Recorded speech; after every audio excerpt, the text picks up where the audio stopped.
30-40 ವರ್ಷಗಳಿಂದ ತನ್ನವರು ಎನ್ನುವವರು ಇಲ್ಲದೆ ಕುಂದಗೋಳ ತಾಲೂಕಿನ ಗುಡೇನಕಟ್ಟಿ ಗ್ರಾಮಕ್ಕೆ ಬಂದು ವಾಸಿಸಲು ಸೂರಿಲ್ಲದೆ ಅವರಿಬ್ಬರ ಮನೆಯಲ್ಲಿ ವಾಸಿಸುತ್ತಾ ಬದುಕಿನ ದಾರಿ ಸವಿದ 2 ಹಿರಿಯ ಜೀವಗಳಿಗೆ ಕೊನೆಗೂ ಸೂರೊಂದು ಒದಗಿ ಬಂದಿದೆ. ಹೌದು, ಕಳೆದ 30-40 ವರ್ಷಗಳ ಹಿಂದೆ ಗುಡೇನಕಟ್ಟಿಗೆ ಆಗಮಿಸಿದ ಬಸಮ್ಮ ಮುಷಮ್ಮ ಎಂಬ ವೃದ್ಧಿಯರು ಇಳಿ ವಯಸ್ಸಿನಲ್ಲೇ ಅವರಿಬ್ಬರ ಮನೆಯಲ್ಲಿ ಆಶ್ರಯ ಪಡೆಯುತ್ತಾ ಜೀವನ ಕಳೆದು ಮುಪ್ಪಿನ ಅವ್ಯವಸ್ಥೆಗೆ ಸಿಲುಕಿದ್ರು.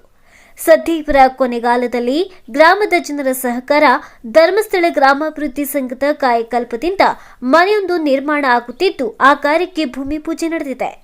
ಪಂಚಾಯತ್ ಮೆಂಬರ್ಗಳು ಹಾಗೂ ಇಲ್ಲಿ ಸೇರಿದ ಎಲ್ಲ ಗಣ್ಯರು ಎಲ್ಲ ಸೇರಿಕೊಂಡು ಅಜ್ಜಿಗೆ ಒಂದು ಮನೆಯನ್ನ ಚೆನ್ನಾಗಿ 1 ತಿಂಗಳೊಳಗೆ ಕಟ್ಟಿ ಅವರಿಗೊಂದು ಕೂತ್ಕೊಳ್ಳೋ ಒಂದು ವ್ಯವಸ್ಥೆಯನ್ನು ಮಾಡಿಕೊಳ್ಳುವ ಉದ್ದೇಶದಿಂದ ಇವತ್ತು ಗುದ್ದಲಿ ಪೂಜೆಯನ್ನು ಮಾಡಿದ್ದೇವೆ. ಈ ಪೂಜೆ ಇವತ್ತು ಎಲ್ಲರಿಗೆ ಒಂದು ಅನುಕೂಲವಾಗಲಿ, ಈ ಪೂಜೆಯಿಂದ ಬೇಗ ಮನೆ ಕಟ್ಟಿಸಿ ನಾವೆಲ್ಲರೂ ಸಹಕಾರ ಕೊಡಬೇಕಾಗುತ್ತೆ. ಅಂದರೆ ಒಬ್ಬರಿಂದ ಆಗುವಂಥ ಮನೆ ಅಲ್ಲ, ಎಲ್ಲ ಊರಿನವರು ಎಲ್ಲರೂ ಸೇರಿಕೊಂಡು ಅದಕ್ಕೆ ಸ್ವಲ್ಪ ಕೈ ಜೋಡಿಸಿ ಮನೆಯನ್ನು ಸಾಧ್ಯವಷ್ಟು ಬೇಗ ಮನೆಯನ್ನು ಕಟ್ಟಿಸಿ ಆ ಅಜ್ಜಿಗೆ ಒಂದು ಗೃಹಪ್ರವೇಶವಾಗಿ ಅಜ್ಜಿಯವರು ಚೆನ್ನಾಗಿ ಇಲ್ಲಿ ಒಂದು ಉಳಿಸಿಕೊಳ್ಳುವ ಮನೆಯಲ್ಲಿ ವಾಸವಾಗುವಂಥ ವ್ಯವಸ್ಥೆಯನ್ನು ನಾವು ಕಲ್ಪಿಸಿಕೊಟ್ಟಿದ್ದೇವೆ. ಇವತ್ತು ಇಲ್ಲಿಗೆ ಬಂದ ಮಾನ್ಯ ಜಿಲ್ಲಾ ನಿರ್ದೇಶಕರು ಹಾಗೂ ಪಂಚಾಯತ್ ಅಧ್ಯಕ್ಷರು, ಸೇವಾ ಪ್ರತಿನಿಧಿಗಳು, ಹಾಗೆಯೇ ಜ್ಞಾನೇಕ ಸಮನ್ವಯಾಧಿಕಾರಿ ಇದ್ದಾರೆ, ಊರಿನ ಗಣ್ಯರಿದ್ದಾರೆ, ಪಂಚಾಯತ್ ಅಧ್ಯಕ್ಷರು, ಎಲ್ಲರಿಗೂ ಕೂಡ ಧನ್ಯವಾದ.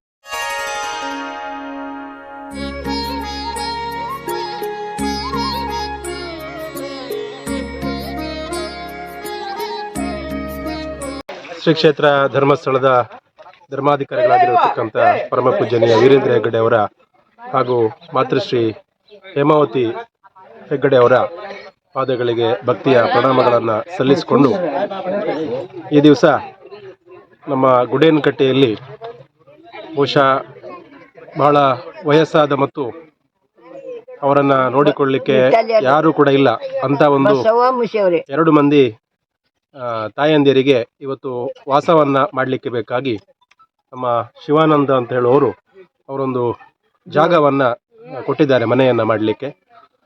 ಇವತ್ತು ವಿಶೇಷವಾಗಿ ಶ್ರೀ ಕ್ಷೇತ್ರ ಧರ್ಮಸ್ಥಳದ ಧರ್ಮಾಧಿಕಾರಿಗಳಾಗಿರತಕ್ಕಂಥ ಪರಮ ಪೂಜನೀಯ ವೀರೇಂದ್ರ ಹೆಗ್ಗಡೆ ಅವರು ಮತ್ತು ಮಾತೃಶ್ರೀ ಹೇಮಾವತಿ ಅಮ್ಮನವರು ಇವತ್ತು ಇಂಥ ವಯಸ್ಸಾದಂಥ ಮಹಿಳೆಯರು ಅಥವಾ ಯಾರು ಇವತ್ತಿದ್ದಾರ ಅವರಿಗೆ ಸೂರಿಲ್ಲದವರಿಗೆ, ಮನೆ ಇಲ್ಲದವರಿಗೆ ಮತ್ತು ಅವರನ್ನು ನೋಡಿಕೊಳ್ಳಲಿಕ್ಕೆ ಯಾರೂ ಇಲ್ಲ, ಅನಾಥರಿದ್ದಾರೆ, ವಯಸ್ಸಾಗಿದೆ, ಅವರು ಕಾಯಿಲೆಗಳಿಂದ ಬಳಲ್ತಾ ಇದ್ದಾರೆ, ನಿತ್ಯ ಜೀವನವನ್ನೇ ಅವರಿಗೆ ಮಾಡಲಿಕ್ಕೆ ಕಷ್ಟ ಆಗ್ತಾ ಇದೆ, ಎಲ್ಲಿಯೋ ಒಂದು ಬಸ್ ಸ್ಟ್ಯಾಂಡಲ್ಲಿ ಅಥವಾ ಪಕ್ಕದ ಮನೆಯಲ್ಲಿ ವಾಸವನ್ನು ಮಾಡ್ತಾ ಇದ್ದವರೆ ಅಂಥವರಿಗೆ ಒಂದು ಮನೆಯನ್ನು ಕಟ್ಟಿಕೊಟ್ಟು ಮುಂದಿನ ಅವರ ಏನು ಉಸಿರಿರುವಲ್ಲಿವರೆಗೆ ಜೀವಿತಾವಧಿಯವರೆಗೆ ತನ್ನ ಒಂದು ಸ್ವಂತ ಮನೆಯಲ್ಲಿ ಪ್ರತಿಯೊಬ್ಬ ಮನುಷ್ಯನಿಗೆ ಕೂಡ ಒಂದು ಸ್ವಂತ ಮನೆ ಇರಬೇಕು ಅಂತ ಆಸೆ ಇರುತ್ತೆ.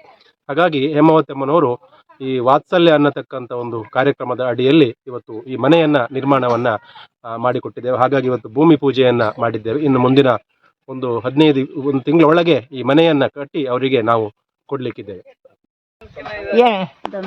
ನಮ್ಮ ಧರ್ಮಸ್ಥಳ ಸಂಗಿನವ್ರಿ ನನಗೆ ನಮ್ಗೆ ಸಂತೋಷ ಮಾಡ್ರಿ. 40 ವರ್ಷ ಆದ್ರೂ ಏನು ಇದ್ದಿದ್ರಿ, ಮಂದಿ ಮನೆ ಸೇರಿದ್ರಿ, ಎಲ್ಲರೂ ಮಾಡಿದ್ರಿ. ನಾಗರಾಡಿ ಅಂತ ಬೇಡಿಕೆ ನೋಡಿಯಪ್ಪ ನಿಮ್ಗ ದೈವಿಕ ಮನಿ ಹಾಕಿಸ್ಕೊಡ್ರ ಮನಿ ಹಾಕಿಸ್ತಾರ. ಈಗ ಇವತ್ತು ಪೂಜೆ ಮಾಡಕ್ ಬಂದಾರಿ ಅಪ್ಪ, ಕೊಟ್ಟಾರ ಶಿವಾನಂದಪ್ಪರೇ,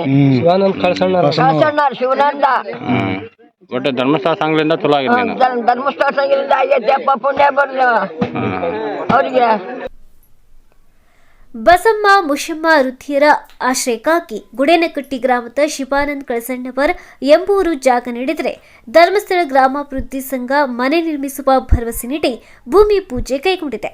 ಒಟ್ಟಾರೆಯಾಗಿ 4 ದಶಕ ಅವರಿಬ್ಬರ ಮನೆಯಲ್ಲೇ ಕಾಲ ಕಳೆದ ವೃದ್ಧ ಜೀವಗಳಿಗೆ ಕೊನೆಗಾಲದಲ್ಲಿ ಮಂಜುನಾಥನ ಆಶೀರ್ವಾದದ ಫಲವಾಗಿ ಮನೆ ದೊರೆತಿದೆ.